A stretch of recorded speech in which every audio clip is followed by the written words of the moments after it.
होने लगी हैं खबरें, दम तोड़ने लगे हैं सरोकार, विचारधारा की लड़ाई में गुम हो रही मीडिया की पहचान।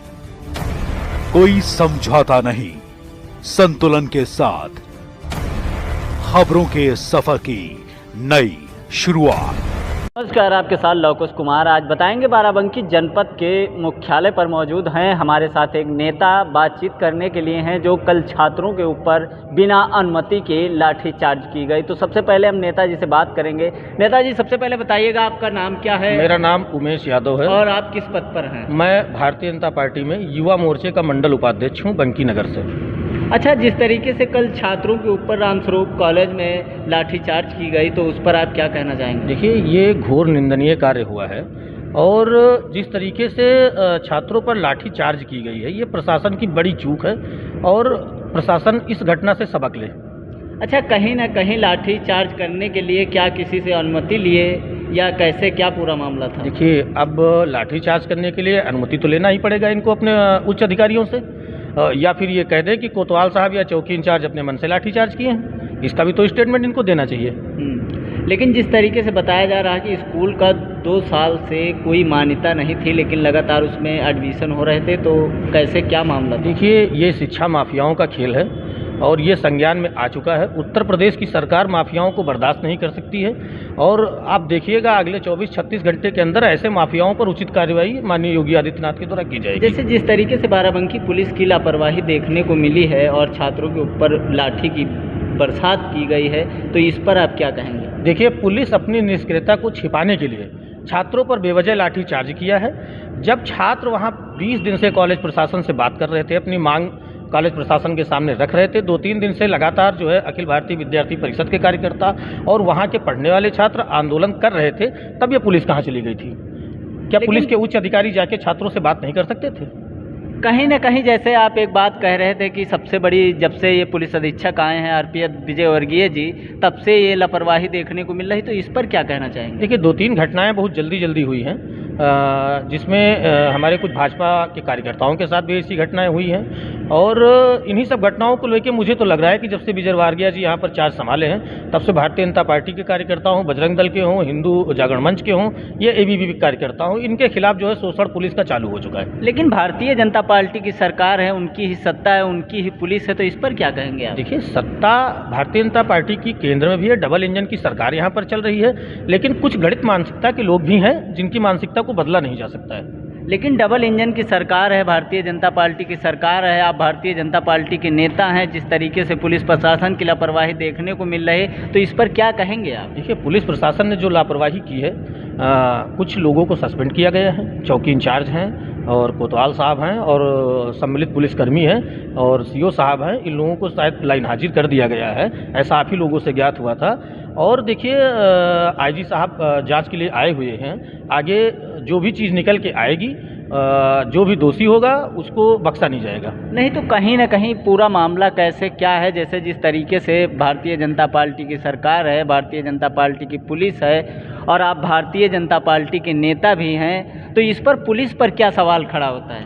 देखिए, पहली बात तो मैं स्पष्ट कर देना चाहता हूं कि मैं अखिल भारतीय विद्यार्थी परिषद का पूर्व में तहसील संयोजक रहा और अखिल भारतीय विद्यार्थी परिषद जो है वो भारतीय जनता पार्टी का कोई छात्र संगठन, छात्र विंग नहीं है। अखिल भारतीय विद्यार्थी परिषद खुद एक विश्व की सबसे बड़ी छात्र संगठन होने का गौरव प्राप्त है।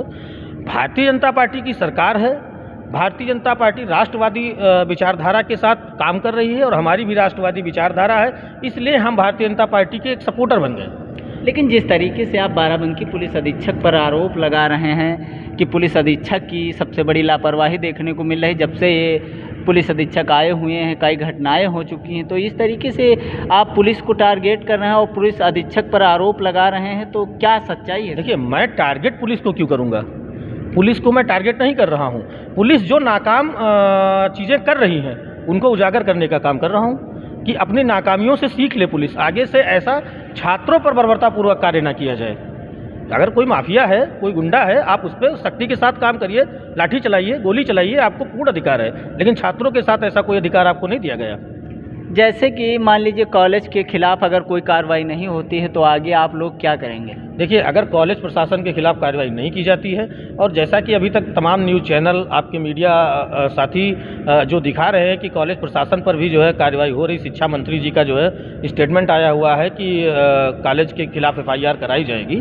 2-3 दिन में अगर ऐसा कुछ नहीं होता है, मामला अगर ठंडे बस्ते में जा रहा है, तो उत्तर प्रदेश के अंदर पूर्व कार्यकर्ता जो अखिल भारतीय विद्यार्थी परिषद के हैं, ये सड़कों पर आ जाएंगे। जैसे जिस तरीके से पुलिस अधीक्षक पर आप आरोप लगा रहे हैं और पुलिस अधीक्षक पर अगर उचित कार्रवाई नहीं हुई तो क्या करेंगे आप? नहीं, पुलिस अधीक्षक जी को सर्वप्रथम हटाया जाना चाहिए, क्योंकि इतना बड़ा घटना हुई है। 2 दिन से 3 दिन से लगातार छात्र जब वहाँ पर आंदोलन कर रहे थे शांतिपूर्वक, तब ये पुलिस कहाँ चली गई थी? तो कहीं ना कहीं क्या पुलिस अधीक्षक और जो पुलिस प्रशासन था कॉलेज से मिला हुआ था? नहीं, कॉलेज से मिलने की बात तो हम नहीं कहेंगे कि कॉलेज से मिला हुआ था, इसका ना कोई हमारे पास प्रमाण है। अब उनके दिमाग में क्या आया, क्यों छात्रों पर लाठी चलाई, ये उनका विषय है, लेकिन गलत हुआ। नहीं, जैसे जिस तरीके से बता रहे हैं आप पुलिस अधीक्षक को हटाना चाहिए और पुलिस अधीक्षक की सबसे बड़ी लापरवाही, तो कहीं ना कहीं हमारे हिसाब से क्या पुलिस प्रशासन भी स्कूल तरफ से मिला हुआ था? अब पुलिस प्रशासन स्कूल पर मैं ये इल्ज़ाम तो नहीं लगाऊंगा कि प्रशासन स्कूल से मिला हुआ था, लेकिन प्रशासन को ये भी तो देखना चाहिए था कि बच्चे प्रदर्शन कर रहे हैं, वहाँ हमारी छोटी छोटी बच्चियाँ प्रदर्शन कर रही हैं जो है, बच्चियों के साथ क्या ऐसा दुर्व्यवहार पुलिस को करना चाहिए? मैं इस चीज़ का जवाब विजय वर्गीय साहब से मांगता हूं कि हमारी जो है जो बहनों के साथ ऐसा दुर्व्यवहार पुलिस ने क्यों किया? उन पर लाठी चलाने का अधिकार पुलिस ने किसको दे रखा था? आप दिखा दीजिए वीडियो में कहीं एक महिला सिपाही अगर जो है वहाँ पर हो तो हमें बताया जाए। अच्छा, जिस तरीके से मान लीजिए बेटियों पर लाठी बरसाई गई और वहाँ पर महिला पुलिस नहीं थी, तो इस पर आप लोग क्या एक्शन लेंगे? और देखिए, इस बाबत में आप लोग जो है खुद एक बहुत बड़े जिम्मेदार व्यक्ति हैं। आप लोग ही सब कुछ दिखा रहे हैं सबको, आप लोग सरकार तक ये बात पहुंचा रहे हैं और बराबर हर चीज़ की फुटेज आपने जो है चलाई है। और आप खुद इतना समझदार हैं कि एक महिला को अगर विभाग जो है कोई कार्रवाई करने के लिए जा रहा है तो उसके साथ एक महिला कर्मी होनी चाहिए थी। पुलिस को अगर उस घेराव को रोकना था और वहाँ पर सुरक्षा व्यवस्था तैनात करनी चाहिए थी, तो फिर वहाँ महिला पुलिसकर्मी भी होनी चाहिए थी, लेकिन ऐसा नहीं कर पाई। तो यही चीज़ तो हम जानना चाहते हैं, कहीं ना कहीं क्या पुलिस की मिलीभगत थी स्कूल प्रशासन से? ये सिर्फ एक लापरवाही थी पुलिस की, मिलीभगत नहीं थी। लापरवाही, और अपनी लापरवाही को छिपाने के लिए इन्होंने ऐसा किया।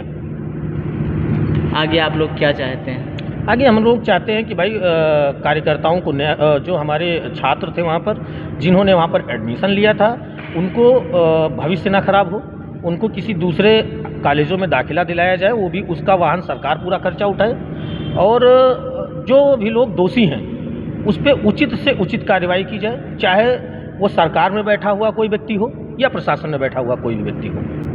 जिस तरीके से हमारे साथ नेताजी बात करने के लिए थे और बताए कि जिस तरीके से पुलिस की लापरवाही देखने को मिली और वहाँ पर जिस तरीके से लेडीज़ों पर और जो वहाँ के छात्र थे उन पर लाठी बरसाई गई, और लाठी बरसाने की टाइम वहाँ पर कोई लेडीज़ पुलिस नहीं थी, ये हम नहीं कह रहे हैं, ये हमारे नेताजी कह रहे हैं। तो कहीं ना कहीं जिस तरीके से पुलिस अधीक्षक पर आरोप लगा रहे हैं, तो अब तो देखने वाली बात होगी कि जिस तरीके से IG भी मौके पर पहुँचे हैं और पहुंचने के बाद वहां स्कूल को सीज करने का काम किए हैं, ये सूत्रों से जानकारी मिल रही।